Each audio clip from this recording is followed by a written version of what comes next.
کیا ہوگا؟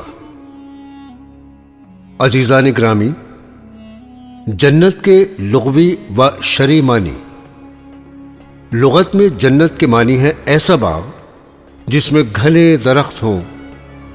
جس لفظ میں جیم اور نون ہوگا عام طور سے اس کے معنی مستور و مخفی کے آتے ہیں، جیسے جنت اس لیے کہ وہ ہماری آنکھوں سے مخفی ہے، یعنی چھپی ہوئی ہے۔ اس پر ایمان بالغیب لانے کا حکم دیا گیا ہے۔ مومن اس پر اس سے زیادہ یقین اور ایمان رکھتا ہے جو اسے آنکھوں سے دیکھ کر حاصل ہوتا ہے۔ اسی طرح جنین اس بچے کو کہتے ہیں جو شکم مادر میں پوشیدہ ہوتا ہے۔ جنون ایک مرض ہے جو انسان کے عقل پر پردہ ڈال دیتا ہے۔ جن ایک مخلوق ہے جو ہماری آنکھوں سے پوشیدہ ہے۔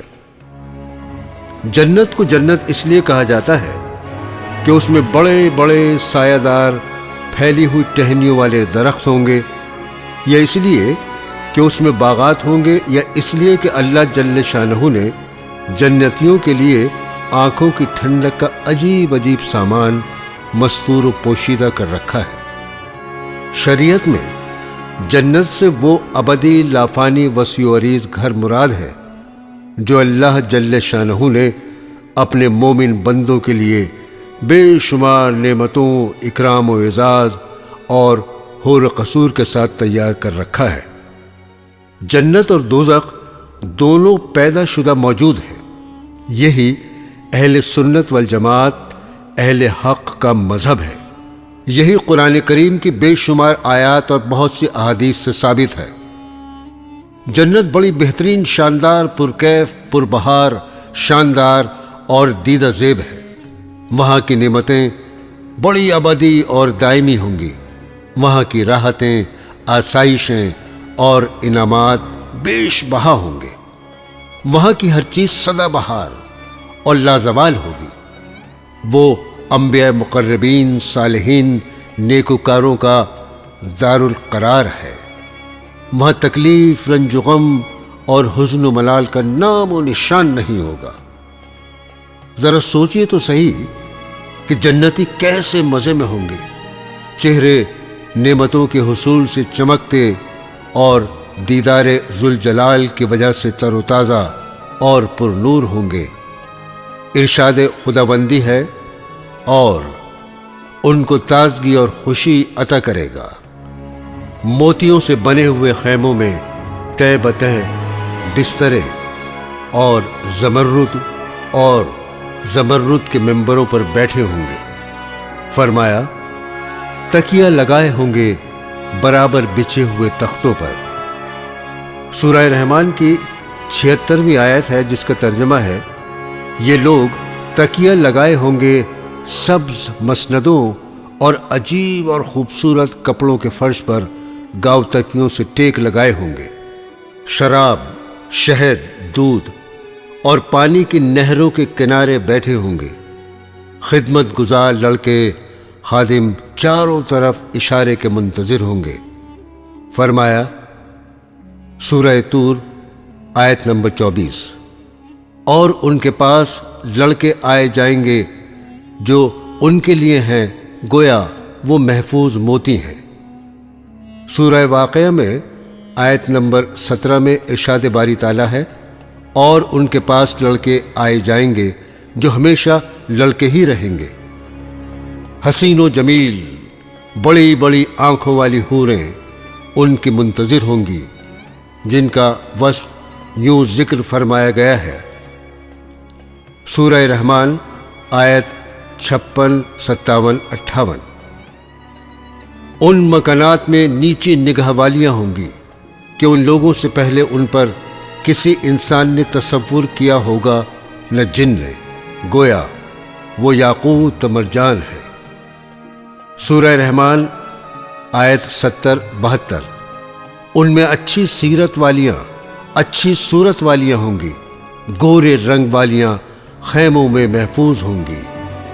طرح طرح کے لباسوں، پوشاکوں، زیورات اور سامان آرائش و زیبائش سے آراستہ پیراستہ، ہیرے جواہرات کے تاج ان کے سروں پر ہوں گے۔ فرمایا اور گوری بڑی آنکھوں والیاں جیسے پوشیدہ رکھا ہوا موتی، یہ ان کے عمل کے صلے میں ملے گا، اور ان کے پاس نیچی نگاہ والیاں ہم عمر ہوں گی۔ برادران اسلام طرح طرح کے انعامات ربانیہ سے مستفید اور اپنی پسندیدہ اشیاء سے مزے لیتے ہوں گے۔ ان پر وہاں نہ کسی قسم کا خوف طاری ہوگا، نہ نعمتوں کے چھننے اور اپنی موت کا ڈر ہوگا۔ لباس، پوشاک اور زیورات سے آراستہ ہوں گے۔ ارشاد باری تعالیٰ ہے سورہ مریم آیت 63 میں، یہ جنت ایسی ہے کہ ہم اپنے بندوں میں سے اس کا وارث اس کو بنا دیں گے جو اللہ سے ڈرنے والا ہوگا۔ قطعاً نہ کوئی خوف ہے اور نہ وہ غمگین ہوں گے۔ سورہ یونس آیت 62۔ لباس پہنے ہوں گے باریک اور دبیز ریشم کا، آمنے سامنے بیٹھے ہوئے وہ وہاں موت کا مزہ بھی نہ چکھیں گے، ہاں بجز اس پہلی موت کے۔ سورہ حج آیت نمبر 23۔ وہاں ان کو کنگن سونے کے اور موتی کے پہنائے جائیں گے، وہاں ان کی ریشمی پوشاک ہوگی۔ سورہ انبیاء آیت 102۔ اور وہ لوگ اپنی جی چاہی چیزوں میں ہمیشہ رہیں گے۔ امام غزالی رحمت اللہ علیہ نے احیاء علوم میں جنت سے متعلق کچھ تفصیلات بیان کی ہیں۔ ایک روایت سے معلوم ہوتا ہے کہ جنت کے 8 دروازے ہیں۔ جنت کے بالا خانے بے شمار ہیں، ہر شخص کو اس کے مرتبے کے حساب سے بالا خانے ملیں گے۔ لہٰذا اگر آپ کو اعلیٰ درجات چاہیے تو آپ یہ کوشش کیجئے کہ نیکیوں اور طاعات میں دوسروں سے آگے بڑھیں، دوسرے آپ سے آگے نہ بڑھ سکیں، اس میں مقابلہ کرنا چاہیے۔ ارشاد باری تعالیٰ ہے سورہ حدید آیت 21، دوڑو اپنے پروردگار کی مغفرت کی طرف۔ سورہ متفففین آیت نمبر 26۔ اور ایسی ہی چیز کی حرص کرنا چاہیے حرص کرنے والوں کو۔ دوستو، جس طرح آپ دنیا میں یہ چاہتے ہیں کہ مال و دولت، جائیداد، مکان وغیرہ میں آپ سب سے آگے رہیں، اسی طرح جنت و آخرت کے بارے میں بھی یہی ذوق رکھیے تاکہ آپ اعلیٰ سے اعلیٰ درجات حاصل کر سکیں، جہاں کسی کے آگے بڑھنے کا امکان ہی نہیں رہے گا۔ جنت کی دیواروں کی ایک اینٹ سونے کی ہوگی، ایک چاندی کی، مٹی زعفران اور گارا مشک ہوگا۔ بڑے بڑے درخت اور شہد، شراب، دودھ اور پانی کی نہریں بہتی ہوں گی۔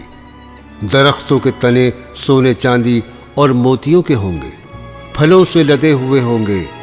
جنتیوں کو سونا، چاندی، ہیرے، جواہرات، ریشم پہنایا جائے گا۔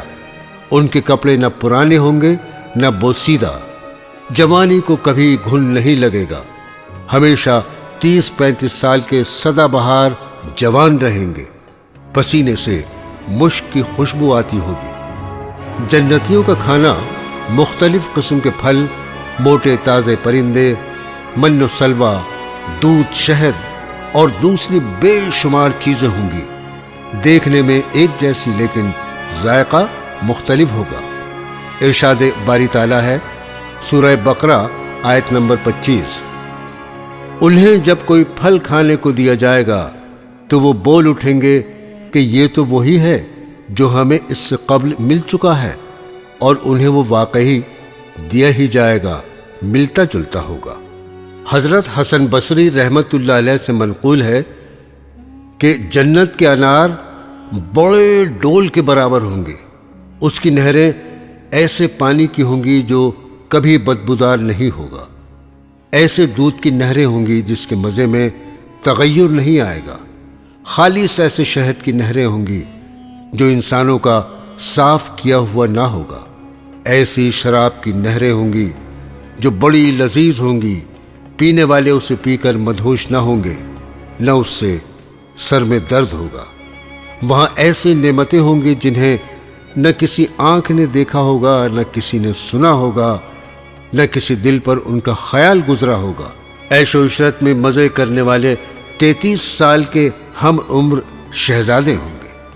آسمان میں ان کا قد 60 ہاتھ ہوگا، سرمگے جسم، فالتو بالوں سے خالی، بے ریش، عذاب سے محفوظ، پرسکون اور مطمئن ہوں گے۔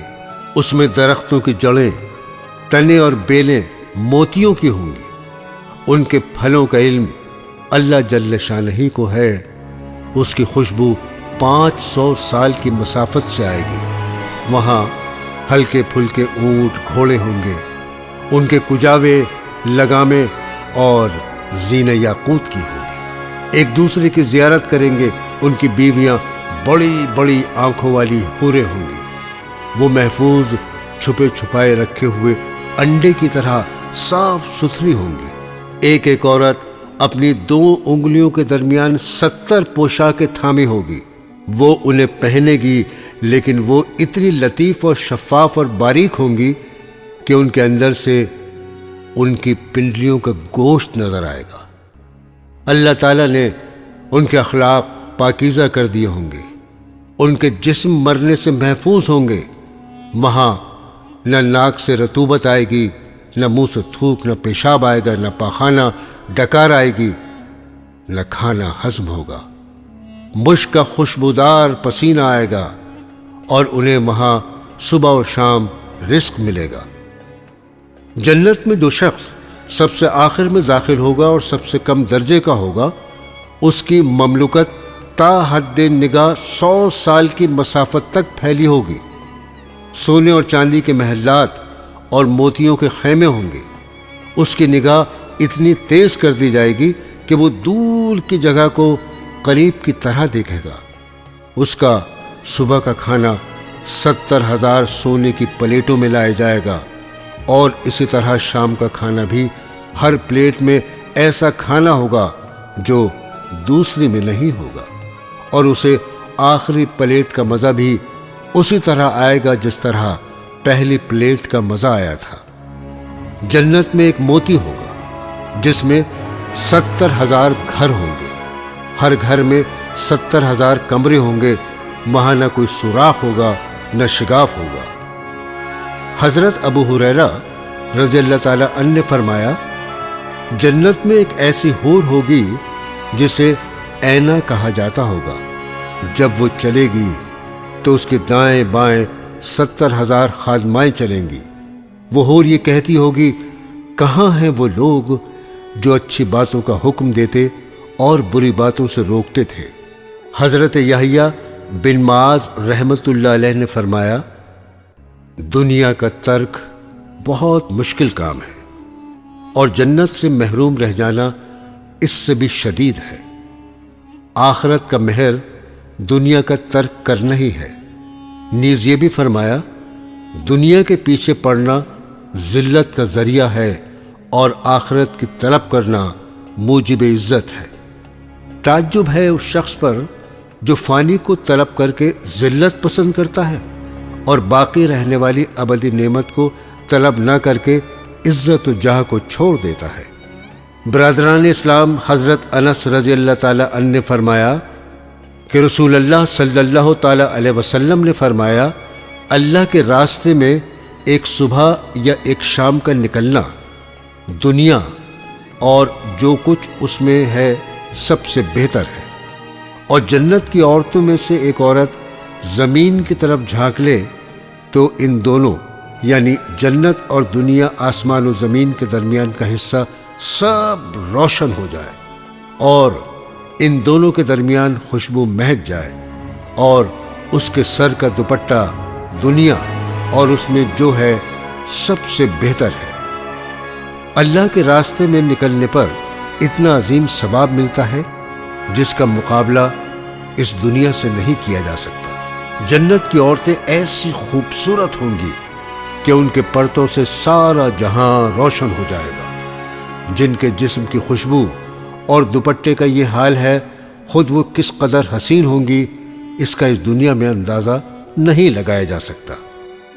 حضرت ابو ہریرہ رضی اللہ تعالی عنہ نے فرمایا کہ رسول اللہ صلی اللہ تعالی علیہ وسلم نے فرمایا ہے، جنت میں ایک درخت ہے یعنی طوبہ، جس کے سائے میں اگر شہ سوار 100 سال تک چلے تب بھی اس کو طے نہیں کر سکے گا، اور جنت میں تم میں سے ایک شخص کی ایک کمان کے برابر کا فاصلہ اس سب سے بہتر ہے جس پر سورج نکلا یا غروب ہوا۔ یعنی اتنا بڑا درخت ہے کہ اس کی شاخوں کے نیچے شہ سوار 100 سال تک چلتا رہے گا تب بھی اس کی شاخیں ختم نہیں ہوں گی۔ سائے سے دنیا والا سایہ مراد نہیں ہے، اس لیے کہ وہاں سورج نہیں ہوگا۔ حضرت عبادہ بن صامت رضی اللہ تعالیٰ عنہ سے مروی ہے کہ رسول اکرم صلی اللہ تعالیٰ علیہ وسلم نے فرمایا، جنت میں 100 درجے ہیں، ہر 2 درجوں کے درمیان اتنا فاصلہ ہے جتنا آسمان اور زمین کے درمیان ہے، اور جنت الفردوس ان میں سب سے اعلیٰ درجے کی ہے۔ وہیں سے جنت کی 4 نہریں نکلتی ہیں، اس کے اوپر عرش الہی ہے۔ لہذا تم جب اللہ تعالیٰ سے جنت مانگو تو جنت الفردوس مانگا کرو۔ جنت میں بہنے والی 4 نہریں پانی، دودھ، شراب اور شہد کی ہوں گی۔ ارشاد ربانی ہے سورہ محمد آیت نمبر 15۔ اس میں نہریں ہیں پانی کی جس میں بو نہیں ہوگی، اور نہریں ہیں دودھ کی جس کا مزہ پھرا نہیں، اور نہریں ہیں شراب کی جس میں مزہ ہے پینے والوں کے لیے، اور نہریں ہیں شہد کی جھاگ اتارا ہوا۔ حضرت ابو ہریرہ رضی اللہ تعالیٰ عنہ سے مروی ہے کہ رسول اللہ صلی اللہ تعالیٰ علیہ وسلم نے ارشاد فرمایا، جنت میں جو پہلی جماعت داخل ہوگی ان کے چہرے 14ویں کے چاند کی طرح روشن ہوں گے، پھر ان کے بعد داخل ہونے والے آسمان پر چمکنے والے روشن ترین ستارے کی مانند ہوں گے۔ ان سب کے دل ایک آدمی کے دل کی طرح ہوں گے، نہ ان میں اختلاف ہوگا نہ بغض ہوگا۔ ان میں سے ہر شخص کو 2 بڑی بڑی آنکھوں والی حوریں ملیں گی جن کی پنڈلیوں کا گودا لطافت کی وجہ سے ہڈی اور گوشت سے باہر نظر آ رہا ہوگا۔ جنتی صبح شام اللہ جل شانہ کی پاکی بیان کریں گے، نہ بیمار ہوں گے، نہ پیشاب کی حاجت ہوگی۔ ان کے برتن سونے چاندی کے ہوں گے، ان کی کنگنیاں سونے کی ہوں گی، ان کی انگوٹھیوں کا ایندھن عود ہوگا، ان کا پسینہ مشک کی طرح خوشبودار ہوگا۔ وہ سب ہم عمر ایک جیسے ہوں گے، اپنے جد امجد حضرت آدم علیہ السلام کی شکل پر آسمان میں 60 ہاتھ کے برابر ہوں گے۔ دوستو، حور اس گوری عورت کو کہتے ہیں جس کی آنکھوں کا سفید حصہ نہایت سفید اور سیاہ حصہ نہایت سیاہ ہے، اور اگر اسی کیفیت کے ساتھ آنکھیں بھی بڑی بڑی ہوں تو حسن اور دوبالا ہو جاتا ہے۔ ہر مومن کو اس طرح کی 2 بیویاں ملیں گی، اور اس کے علاوہ دوسری طرح کی اور بیویاں بھی ہوں گی۔ بعض حضرات نے کہا ہے کہ ہر نوع اور قسم کی 2 ملیں گی۔ دنیا میں انگیٹھی میں کوئلہ، لکڑی وغیرہ ڈال کر آگ جلاتے ہیں، لیکن جنت میں اس کے بجائے ان کا ایندھن عود ہوگا۔ ان کی عمریں ایک جیسی 30 یا 35 سال کی ہوں گی، جیسا کہ دوسری روایات میں وارد ہے۔ حضرت ابو سعید و حضرت ابو ہریرہ رضی اللہ تعالیٰ عنہما سے مروی ہے کہ رسول اللہ صلی اللہ تعالیٰ علیہ وسلم نے ارشاد فرمایا، ایک پکارنے والا آواز لگائے گا کہ تمہارے لیے یہ طے ہے کہ ہمیشہ صحت مند رہو گے، کبھی بیمار نہیں ہوگے، اور ہمیشہ زندہ رہو گے، کبھی موت نہیں آئے گی، ہمیشہ جوان رہو گے، کبھی بڑھاپا نہیں آئے گا، اور تمہارے لیے نعمت ہی نعمت ہوگی، کبھی خستہ حالی نہ ہوگی۔ سبحان اللہ، کتنی بڑی نعمت ہے کہ صحت بھی ہو، موت کا غم بھی نہ ہو، جوانی بھی ہو، اور آسائش اور نعمتیں ان کا مجموعہ جس کو مل جائے اسے اور کیا چاہیے۔ دنیا میں کسی کے پاس دولت ہے تو صحت نہیں، صحت ہے تو دولت نہیں، جوانی ہے تو مال و متاع نہیں، مال و دولت ہے تو جوانی نہیں، اور اگر بالفرض یہ سب چیزیں کسی کے پاس دنیا میں یکجا ہو بھی جائیں تو کسی وقت بھی ختم ہو سکتی ہے۔ موت بہرحال کسی بھی وقت آ سکتی ہے، جوانی وقتی ہوتی ہے، لیکن جنت میں یہ سب چیزیں ابدی ہوں گی۔ وہاں موت کو مار دیا جائے گا، کبھی موت نہیں آئے گی۔ حضرت اسماء بنت ابی بکر رضی اللہ تعالی عنہا فرماتی ہیں، میں نے رسول اللہ صلی اللہ تعالی علیہ وسلم سے سنا کہ آپ نے سدرۃ المنتہا کا تذکرہ کیا۔ فرمایا، شہسوار اس کی ٹہنیوں کے سائے میں 100 سال سفر کرے گا، یا یہ فرمایا کہ سواری اور آدمی اس کے سائے میں 100 سال تک چلتا رہے گا۔ اس میں سونے کے پروانے ہیں، اس کے پھل مٹکے کے برابر ہیں۔ سدرۃ المنتہا 7ویں آسمان پر عرش کے دائیں جانب ایک درخت ہے۔ اس کو منتہا اس لیے کہتے ہیں کہ وہ جنت کے منتہی یعنی آخر میں ہے، اور اس لیے کہ اس سے آگے کوئی نہ جا سکا۔ فرشتوں وغیرہ کا علم بھی وہیں ختم ہو جاتا ہے۔ اس کے بعد کیا ہے، اسے اللہ تعالیٰ کے سوا کوئی نہیں جانتا۔ پروانوں کے بارے میں بعض حضرات نے یہ کہا کہ اس سے فرشتے مراد ہیں جن کے پر اس طرح چمک رہے ہوں گے جیسے پروانوں کے پر چمکتے ہیں۔ برادران اسلام، حضرت انس رضی اللہ تعالیٰ عنہ سے مروی ہے کہ نبی کریم صلی اللہ تعالیٰ علیہ وسلم سے کوثر کے بارے میں دریافت کیا گیا کہ وہ کیا چیز ہے۔ فرمایا، وہ ایک نہر ہے جو اللہ تعالیٰ نے مجھے جنت میں عطا فرمائی ہے۔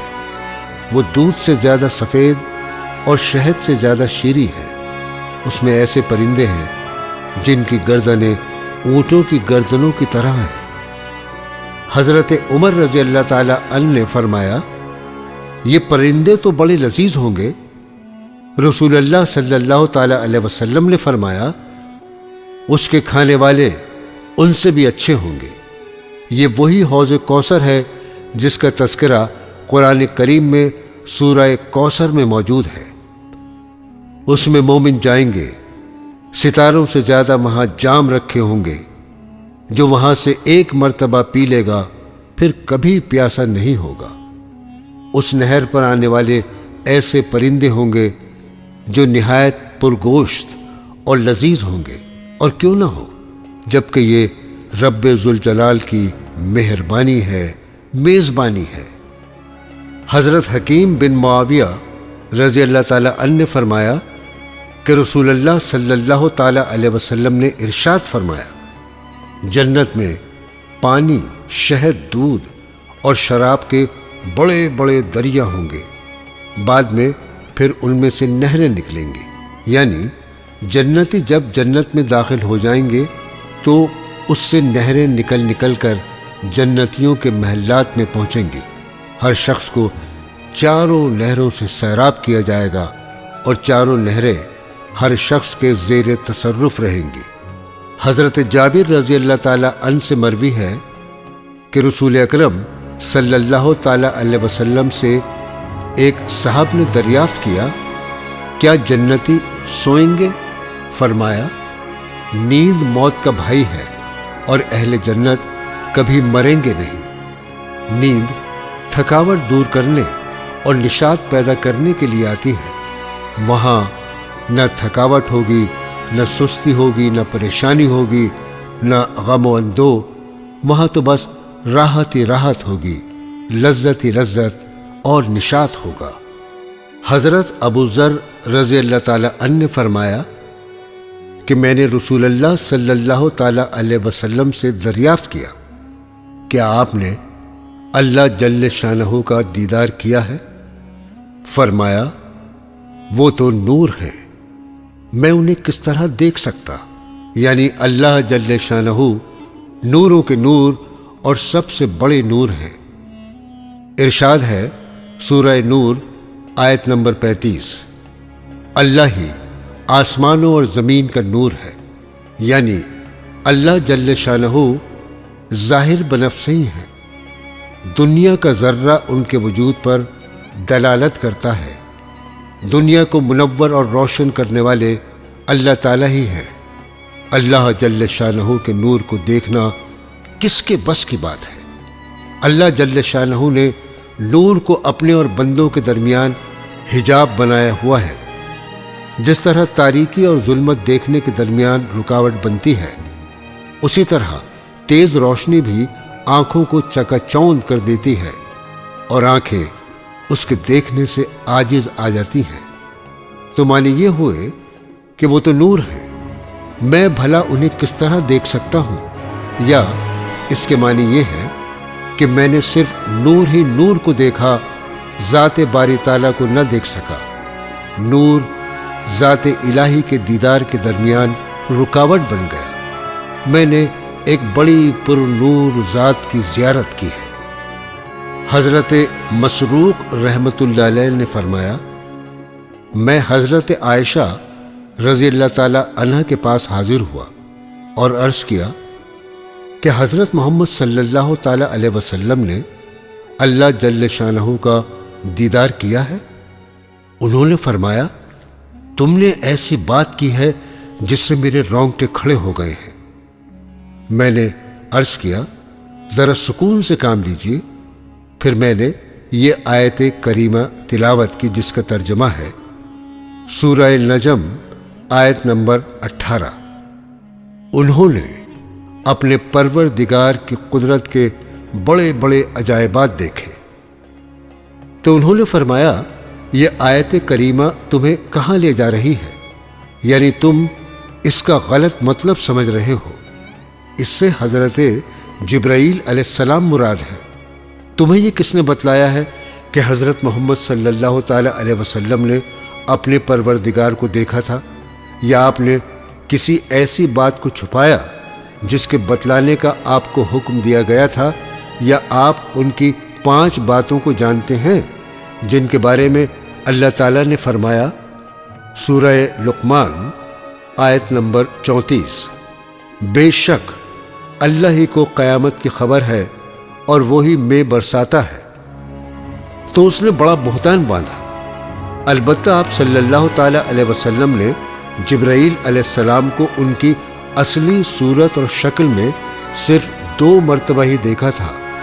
ایک مرتبہ سدرۃ المنتہا کے پاس اور ایک مرتبہ مکے کی گھاٹیوں میں ایک جگہ پر۔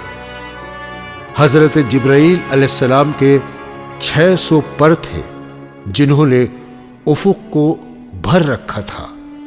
یہ ترمذی کی روایت ہے۔ بخاری مسلم نے کچھ زیادتی اور اختلاف کے ساتھ اسے روایت کیا ہے۔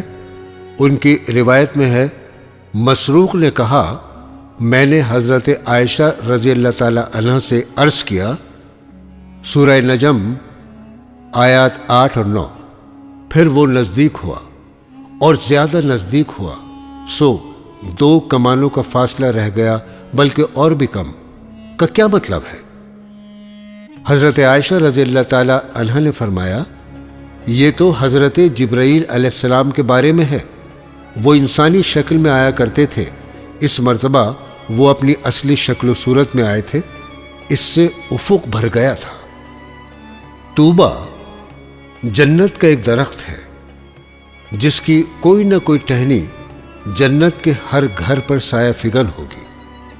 اس میں مختلف قسم کے پھل لگے ہوں گے، اس پر بختی فرسانی اونٹ کے برابر پرندے بیٹھے ہوں گے۔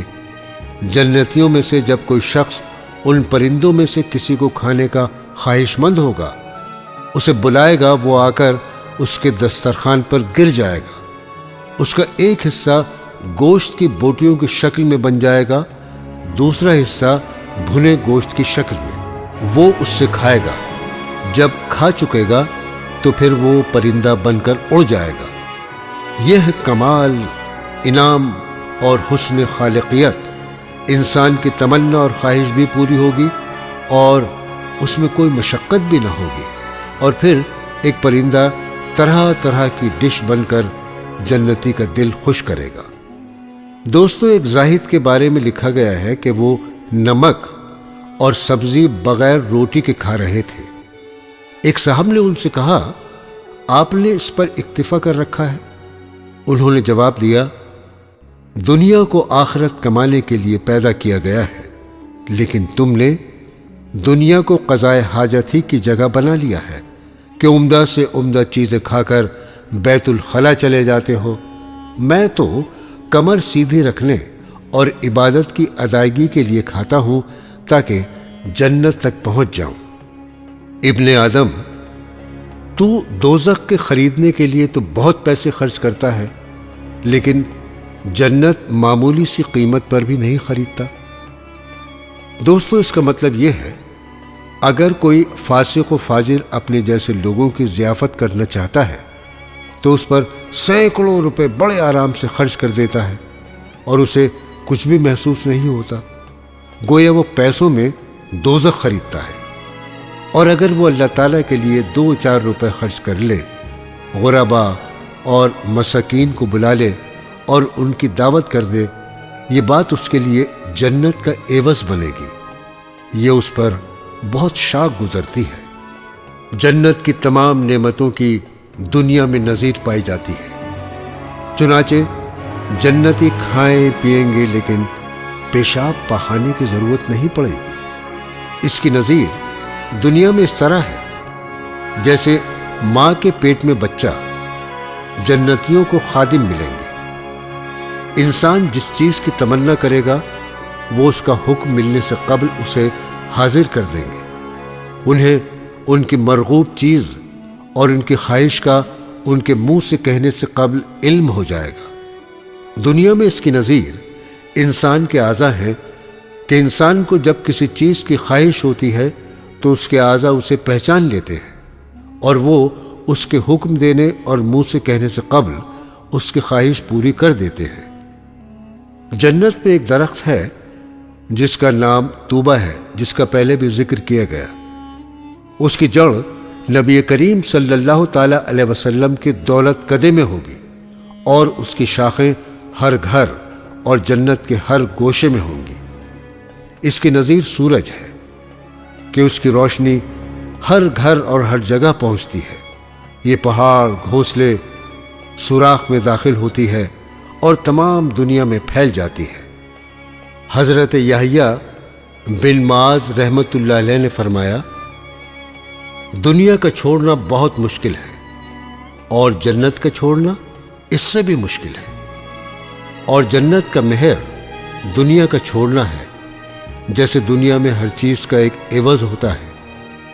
شادی میں عورت کو مہر دیا جاتا ہے، اسی طرح جنت کی بھی یہ قیمت ہے، اور وہ یہ ہے کہ دنیا سے کنارہ کشی کی جائے، دنیا میں دل نہ لگایا جائے، دنیا میں اس طرح رہے جس طرح کشتی پانی میں رہتی ہے کہ پانی کشتی کے باہر ہوتا ہے۔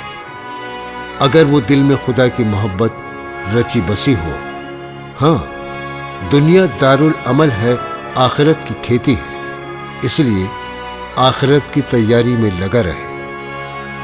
ارشاد باری تعالیٰ ہے سورہ فرقان آیت نمبر 45، کیا تو نے اپنے پروردگار پر نظر نہیں کی کہ اس نے سائے کو کیوں کر پھیلا دیا ہے؟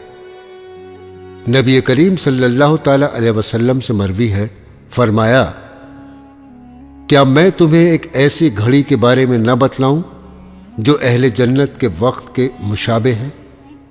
اور وہ ہے جو سورج نکلنے سے پہلے جنت کا سایہ ہمیشہ رہے گا۔ اس میں ہر جگہ رحمت پھیلی ہوگی، برکتوں کا دور دورہ ہوگا۔ جنت کے داروغہ کا نام رضوان ہے، انہیں رحمت اور رافت عطا کر دی جائے گی۔ برادران اسلام، آیات کریمہ اور احادیث کے تراجم آپ نے سنے، ان کے سننے کا حاصل یہ ہونا چاہیے کہ ہر طرح سے جنت حاصل کرنے کی کوشش کی جائے، دنیاوی مصائب اور تکلیف کو برداشت کیا جائے، راحت و آرام کو قربان کیا جائے، ان چیزوں سے بچا جائے جو جنت سے دور اور جہنم کے قریب کرنے والی ہے، اور ان کاموں کو کیا جائے جو جنت سے قریب اور جہنم سے دور کرنے والے ہیں۔ مسلمان ہونے اللہ جل شانہ کی وحدانیت اور نبی کریم صلی اللہ تعالی علیہ وسلم کی رسالت کا اقرار کرنے کے بعد ہر مسلمان پر دن و رات میں 5 نمازیں فرض ہوتی ہیں۔ نمازوں کو ان کے اوقات مقررہ پر جماعت سے پڑھنے کی کوشش کی جائے، اس لیے کہ روز محشر کے جاں گداز بود اولین پرسش نماز بود۔ مردوں کو 5 وقت کی نمازیں جماعت کے ساتھ پڑھنی چاہیے، اس لیے کہ جو نماز جماعت سے پڑھی جاتی ہے اس کا اس نماز کی بنسبت 25 یا 27 گنا زیادہ اجر ملتا ہے جو تنہا پڑھی جائے۔ عورتوں کو وقت مکروہ داخل ہونے سے پہلے پڑھنا چاہیے، اس میں کسی قسم کی کوتاہی تباہی کا پیش خیمہ بن سکتی ہے۔ جو حضرات صاحب حیثیت ہیں انہیں ہر سال اپنے مال کی زکوٰۃ دینا چاہیے۔ زکوٰۃ دینے سے مال پاک ہوتا ہے، انسان جہنم کی آگ سے بچتا ہے، باقی ماندہ مال چوری، ضائع ہونے اور تباہ ہونے سے محفوظ رہتا ہے۔ بخل کے مرض کا بھی علاج ہوتا ہے اور ساتھ ہی اس سے مال میں اضافہ اور برکت بھی ہوتی ہے۔ سال میں رمضان المبارک کے روزے ہر عاقل بالغ پر فرض ہیں۔ کاہلی، سستی اور بے توجہی کی وجہ سے اس اہم فریضے سے غافل نہیں رہنا چاہیے۔ اس پر اجر و ثواب جو ملتا ہے وہ تو ملتا ہی ہے، ساتھ ہی ساتھ اس سے یہ بھی فائدہ ہوتا ہے کہ غریبوں کی بھوک پیاس کا احساس پیدا ہو جاتا ہے، ان کے ساتھ غمخواری آسان ہو جاتی ہے، پھر اس سے سال بھر کی بیماریوں کا بھی علاج ہو جاتا ہے، بشرطے کہ روزے کو روزے کی طرح رکھا جائے، افطار و سحر میں پیٹ کو ضرورت سے زیادہ نہ بھرا جائے، ساتھ ہی روزے میں جھوٹ بولنا، غیبت کرنا، فضول باتیں کرنا اور ادھر ادھر کی باتیں کرنا، بد نظری کرتے پھرتے رہنا، اس سے بچنا چاہیے۔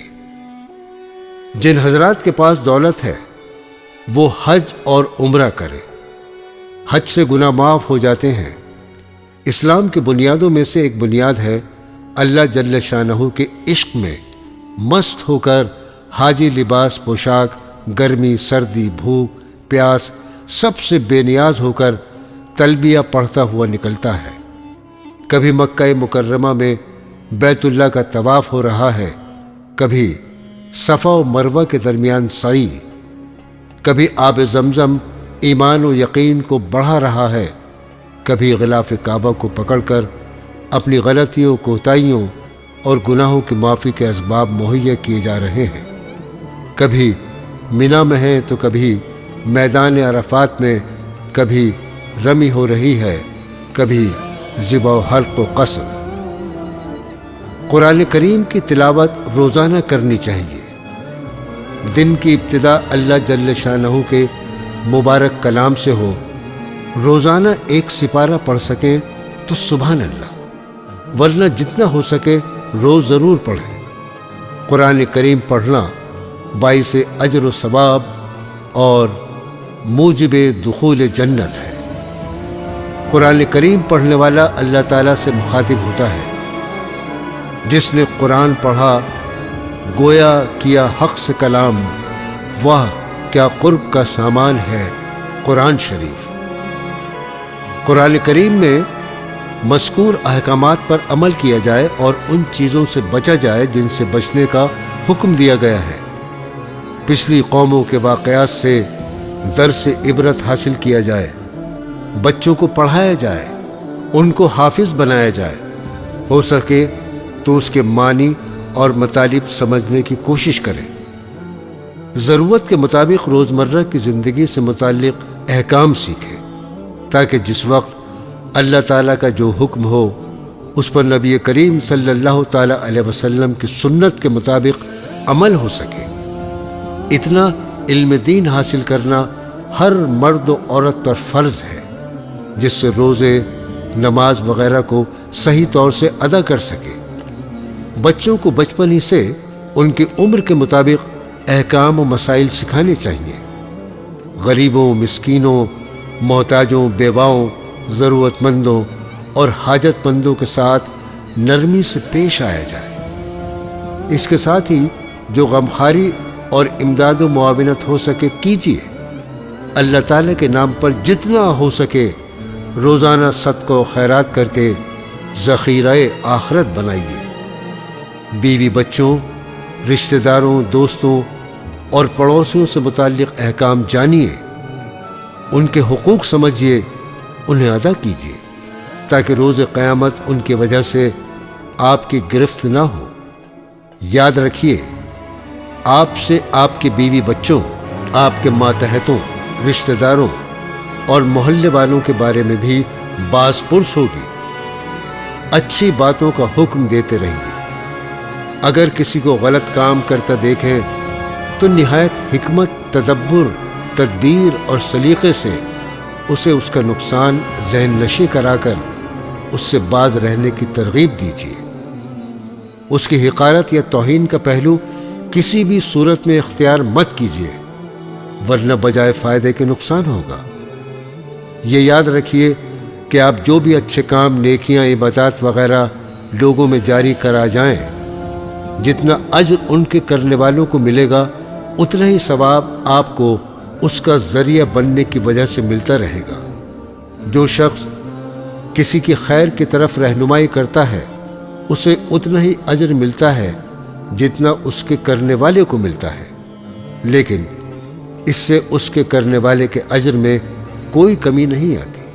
یہ نیکیاں آپ کے لیے صدقہ جاریہ بنیں گی اور قیامت تک ذریعہ اجر و ثواب اور جنت میں رفع درجات کا ذریعہ۔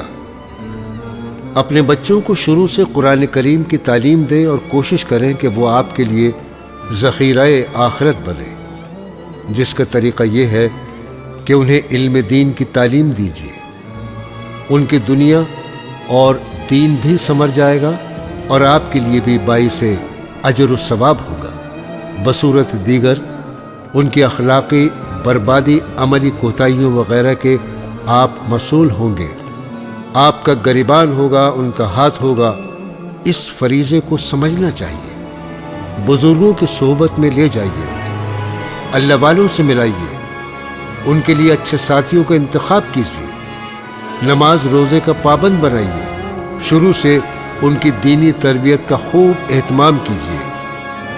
برادران اسلام، دنیا بنانے کے ساتھ ساتھ آخرت کی فکر بھی کریں۔ آخرت کی فکر کو غالب کیجیے۔ دنیا جیسی بھی گزرے کوئی پریشانی کی بات نہیں، یہ تو مسافر خانہ ہے، اس میں دل مت لگائیے۔ کوئی بھی عقل مندی پر اپنا مکان تعمیر نہیں کرتا، وہاں بستر بوریا ڈال کر نہیں بیٹھتا، وقت گزارنے کے لیے وہاں رکتا ہے پھر آگے چل دیتا ہے۔ دنیا بھی ایک مسافر خانہ ہے، سرائے ہے، اسٹیشن ہے۔ ہماری اور آپ سب کی منزل مقصود آخرت ہے، اس کی بہتری اور وہاں کی کامیابی کی کوشش کیجیے۔ اس کے لیے ہمتاً گوش رہیے اور خیر کا کوئی ایسا موقع ہاتھ سے مت جانے دیجیے جو اسے بہتر سے بہتر بناتا ہو۔ کچھ وقت نوافل اور ذکر و اذکار میں بھی لگا دیجیے تاکہ جنت میں درختوں کا اضافہ ہو، آپ کے درجات بڑھیں، دل میں اللہ تعالیٰ کا نور پیدا ہو، دل کی سیاہی دور ہو، دل کو اطمینان نصیب ہو۔ اس لیے کہ دلوں کا سکون صرف اور صرف اللہ تعالیٰ کے ذکر میں ہے۔ ارشاد باری تعالیٰ ہے، سورہ رعد آیت 28، خوب سن لو کہ اللہ کے ذکر سے دلوں کو اطمینان نصیب ہوتا ہے۔ دوستو، 24 گھنٹوں میں چند منٹ نکال کر اپنے اعمال کا جائزہ لیا کریں کہ آج کتنا وقت دنیا کے لیے صرف کیا اور کتنا آخرت کے لیے، کتنی نیکیاں کی اور کتنے گناہ کیے، کون سے کام نہیں کرنے چاہیے تھے وہ کر لیے اور کون سے کرنے تھے وہ چھوڑ دیے۔ اس سے نیکیاں بڑھیں گی، اچھائیوں کی توفیق ملے گی اور برائیاں کم ہوں گی۔ اگر جنت میں داخلہ مقصود ہو تو نبی کریم صلی اللہ تعالیٰ علیہ وسلم کے طریقے پر چلیے، اس کے مطابق اپنے 24 گھنٹے گزاریے، بدعات اور رسم و رواجوں اور خلاف شرع کاموں سے بچیے۔ اللہ تعالی ہمارا، آپ کا اور سب کا خاتمہ ایمان کامل پر کرے اور ہمیں جنت الفردوس عطا فرمائے۔ آمین ثم آمین۔